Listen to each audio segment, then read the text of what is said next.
Call me the prime host, Justin on the mic, dropping facts coast to coast. In the game of combat, yo, I'm the one they praise. From the cage to the ring on them glory days. I talk the MMA, the jabs, hooks, and straights. Boxing legends, the raw novices.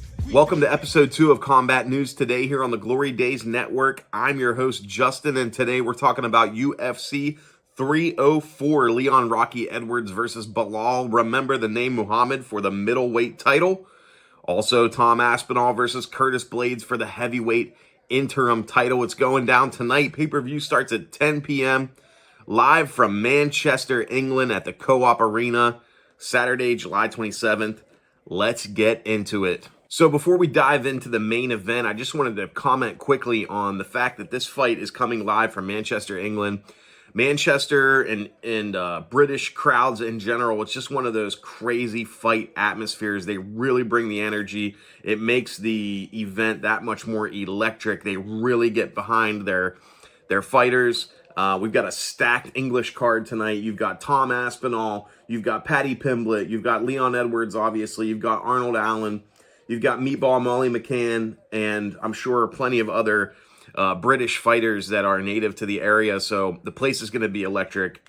England is just one of those atmospheres, like Brazil, like Toronto, like Vegas, just one of those places where the people really get behind their fighters and really show up and show out for these events. So I'm super excited. Doesn't have anything to do with the main or co-main event, but Paddy Pimblett walkouts in general are insane, extremely electric. They have a lot of the same characteristics that Conor McGregor walkouts do. You just feel the energy in the air. It's electric. Can't wait to see that tonight. Them being in the UK, in England, in Manchester, it's going to be really crazy. So I'm really excited for this card. Okay, diving into the main event here. This is a fight that I'm extremely excited for. Leon Rocky Edwards, middleweight champion, has been extremely dominant, has been on a wicked run in the past, let's say, 5 years. Going up against Belal, remember the name Muhammad. These guys are similar in a lot of ways and different in a lot of ways. The similarities are that it was a hard road for both of these guys to get to where they're at.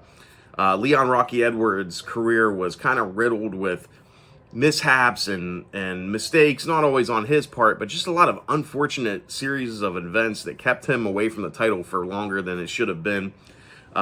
He was on a great run right when COVID struck. There was a lot of crazy stuff that happened there. He missed out on a big opportunity, some eye pokes and weird different things along the way after that. But eventually it led him to the road of going up against Kamaru Usman for the middleweight championship. And we all know what happened there. John Anik makes the call.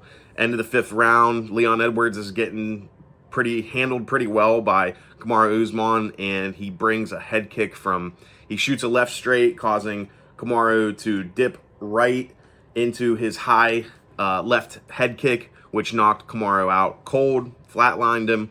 They had a subsequent, that gained Rocky the championship belt at that time. They had a subsequent rematch where Leon handled Kamaru Usman the entire fight in that rematch. He also beat the likes of Colby Covington. He's been on a tremendous run, and it wasn't easy for him to get there. So to see him in this spot, to see the success he's having is great. Let's talk about his fight style for a minute. He is an extremely talented kickboxer. His kicks are really his most lethal weapons, in my opinion. His punches set up the kicks, and his kicks finish the job. He's also got a very good ground game. Kamaru Usman is arguably one of the best grapplers in the UFC. He certainly was at the time that Leon Edwards beat him for the middleweight championship. And he was able to stifle the takedowns and stifle the ground game enough so that he could pull out a victory and a second victory in their rematch. And also beating the likes of another elite wrestler like Colby Covington. Just goes to show that he's not a slouch on the ground, but his bread and butter is to stand up. His kickboxing is incredible. He's probably up there in the top 3 in the UFC as far as his striking goes, the setups that he has, the technique. And it's going to be an exciting matchup. These two have faced each other before, as you heard me mention just a minute ago. Back at UFC Fight Night between Edwards and Muhammad, that was back on March 13th of 2021. I remember I watched that fight night, and they got Through the first round, I think Leon Edwards was handling Belal Muhammad pretty easily through that round. They got about 30 seconds into the second round, and there was a really unfortunate, really bad eye poke that took place that rendered Belal Muhammad unable to finish that fight, and it got ruled a no contest for both fighters. Also, like I said about Leon, Belal has been on an incredible run, and there are few in the UFC who have completed such a winning record like Belal's without getting a title shot up until now. That's why you see him at the beginning of every UFC main event card. He's in the front row, and he's got a sign saying, "Dana wins my shot." He's holding up his phone that says, "Dana wins my title shot," gonna happen. He's been scratching and clawing his way to the top of the middleweight division. I personally feel like he could have got a title shot 3 or 4 fights ago, but sometimes that's not the way it works out in the UFC. It's not always a meritocracy. Sometimes politics get in the way and people get title shots before you, which is what happened with Colby Covington, and we won't get into that right now. But Belal Muhammad as a fighter is a very, very well-rounded fighter. He wouldn't be in this situation if he wasn't. He is more, whereas Leon Edwards is more striking heavy, Belal, remember the name Muhammad, is more grappling heavy. He's a very good wrestler, a very good grappler, a great submission game, and has that endurance and the ability to wear people down, wrestle them, get them tired, and finish them. Much like Leon Edwards, a lot of Belal's previous fights have ended in decision, except for a TKO win against Sean Brady back in October of 2022.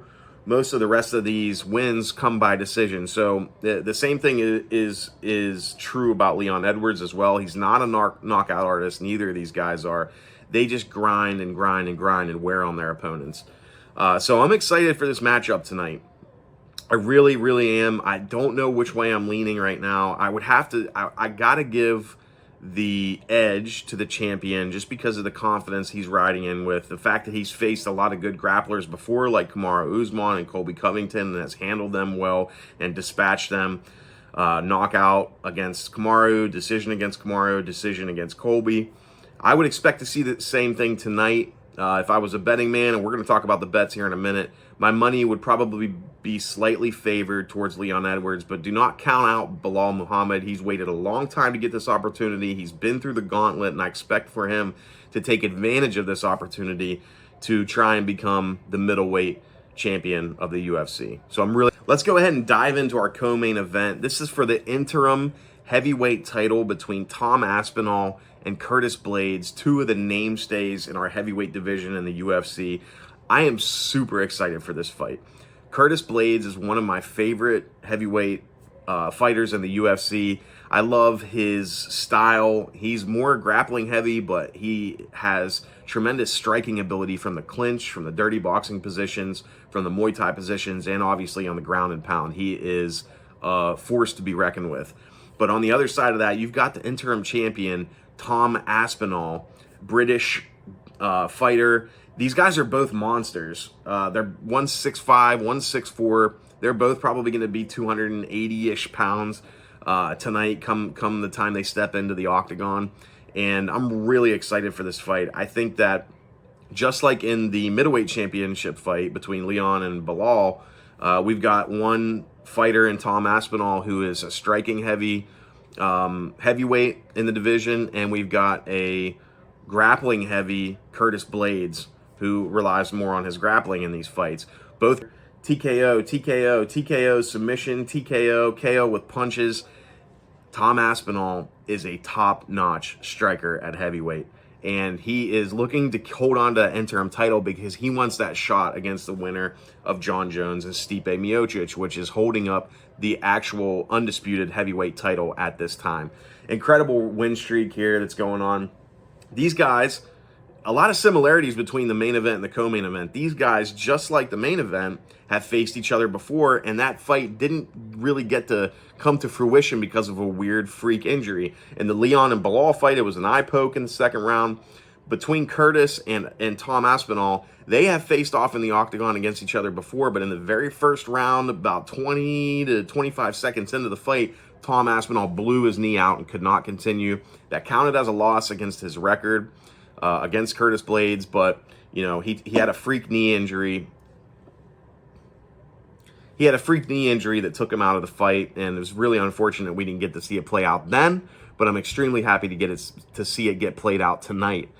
If I had to pick on this fight, this is really a toss-em. This is really a pick-em, a 50-50 fight in my opinion. I have no clue which way this is going to go. I feel confident about Leon Edwards being able to edge out Belal Muhammad. I really don't know what's going to happen in this fight. It's all going to come down to these guys and how they've developed, how they've evolved, and how they're coming into this fight. If you put a gun to my head and said you got to pick one for the win, I'm going to have to lean very, very, very slightly towards Curtis Blaydes and his wrestling background, his ability to take the fight where he wants it to go. But you never know. Tom Aspinall is very capable. He's fought a lot of great grapplers and knocked out a lot of great grapplers. That's one of the big differences between the co-main event and the main event. In the main event, these guys are both known mostly for decision, ending the fights by decision. It usually always goes to the judges unless something crazy happens. With these two guys, their wins are KO, TKO. It's either Curtis Blaydes ground and pounding somebody for a TKO or Tom Aspinall knocking somebody out with his hands. I really don't know I don't know which way to go. I'm taking Curtis Blaydes with a slight edge. Anything could happen. Two other fights that are rounding out this main event card I want to discuss really quickly. Bobby Green versus Paddy Pimblett. This is a huge matchup. These guys have been going back and forth online, talking a lot of trash to each other recently. This is a fight that both of them have been calling for the better part of a year. And looking at Bobby Green's record, obviously he just defeated Jim Miller at UFC 300, part of that incredible card. He lost to Jalen Turner at UFC on ESPN Free Fights by KO. Win over Grant Dawson, win over Tony Ferguson, which I enjoyed. No contest over against Jared Gordon. So he's got a little bit of a spotty record. Bobby Green is a very entertaining fighter, though. He brings the animosity, he brings the trash talk, he hypes up the fight, and the jawing between Paddy Pimblett and Bobby Green has been going on for quite a while. Bobby Green has a wrestling base, but is also a very good striker, a formidable opponent at 155 for Paddy Pimblett. As we move over and talk about Paddy Pimblett for a second, this guy is an English phenom. He has a ton of support, very enthusiastic. The fans really get behind him. He's very likable, very lovable. He's got the crazy Beatles haircut that he comes out with every day. His walkouts are incredible. One of the things I'm excited for tonight the most is just to see his walkout. They're always so electric. He's always feeling the energy and feeling the crowd. I'm really excited to see this in Manchester. It's going to be crazy. I know it is. It's 3 a.m. at their time. They're actually coveting the United States pay-per-view crowd because the fight is going to take place at 3 a.m. in Manchester. But they're doing that so that the pay-per-view can air at 10 p.m. here in America because that's where most of their pay-per-view buys come from, unfortunately. So hopefully the crowd is not too tired by that time. It's England. They're going to be fired up. There's going to be a lot of beer flowing there. The songs like they do at the soccer arena. So really excited about that. Let's take a quick look at Paddy Pimblett's record over the past. He's got 7 of his last 8. He's got wins against Decky Dalton, David Martinez, Luigi Vendoramini, Rodrigo Vargas, Jordan Levitt, Jared Gordon, Tony Ferguson, decision, submission, KO, submission, TKO. So Paddy Pimblett is a jiu-jitsu expert. He likes the submissions. He's great on the ground. If he gets on your back, it's a real issue. Bobby Green is also a great grappler as well, too. So it's going to be interesting to see that dynamic play out in real time in the octagon. Paddy Pimblett is no slouch with his hands either. A couple KOs and TKOs in there in his last 7 fights as far as the wins go. So I'm really excited for that fight. The other fight I'm really looking forward to that's going to end this card is going to be against a UK fighter in Arnold Allen versus Giga Chikadze. So Arnold Allen has been slowly growing a great reputation as far as his tenure in the UFC. taking a look at his record in his last 14 fights, he's lost 2 in a row. So another loss here against Giga might mean bad things as far as his contract is concerned. But Arnold Allen, aside from the 2 losses that he has accumulated in his last 2 fights, before that he had wins against Calvin Kattar, wins against Dan Hooker, Sadiq Youssef, Nicky Lentz, Gilbert Melendez, Jordan Rinaldi. A lot of notable names there. About half and half decision versus TKO on his record there. So my knowledge of Arnold Allen is that he's got a really strong stand-up game, and I'm excited to see him employ that against an elite kickboxer in Giga Chikadze.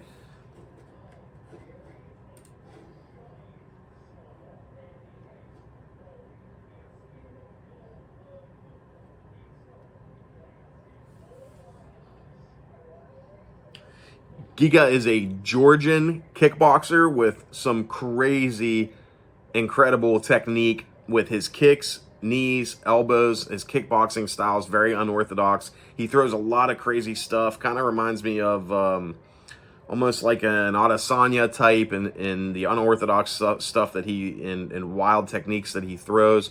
Very kicking heavy. He kicks almost more than he punches. Doesn't telegraph a lot. So he's got great kickboxing technique. Diving into his 15-3 record here, we've got wins over Alex Caceres. He has a loss against Calvin Kattar, a win against Edward Barboza, a win against Edson Barboza, win against Cub Swanson, win against Omar Morales, Jarmy Simmons. Love his 15-3 record. 9 of those come by way of knockout, 1 by submission and 5 by decision.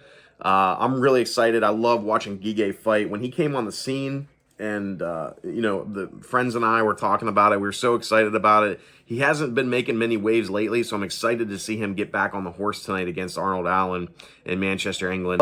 So before we hop off here, let's talk about a quick parlay, because it is my tradition to throw a couple bucks on a 4 or 5 leg parlay for the entire main card for the pay-per-view. So tonight I'm going to be putting a 4-leg parlay on Leon Edwards, Tom Aspinall, Paddy Pimblett, and Giga Chikadze. That's going to be my 4-leg parlay for UFC 304. And that wraps up our betting section for Combat News Today, Episode 2. All right, guys, thank you so much for joining me for Episode 2 of Combat News Today here on the Glory Days Network. I'm your host, Justin. Tune in tonight for UFC 304 live from Manchester, England. Leon Rocky Edwards takes on Belal, remember the name Muhammad, for the middleweight title. And Tom Aspinall versus Curtis Blaydes in the co-main event for the interim heavyweight title. Thank you, guys. Tune in tonight. And as always, I'm going to leave you with my tagline. No matter what happens, keep swinging. Broadcast kingpin, call me the prime host. Justin on the mic, dropping facts coast to coast. In the game of combat, yo, I'm the one they praise. From the cage to the ring on them glory days. I talk the MMA, the jabs, hooks, and straights.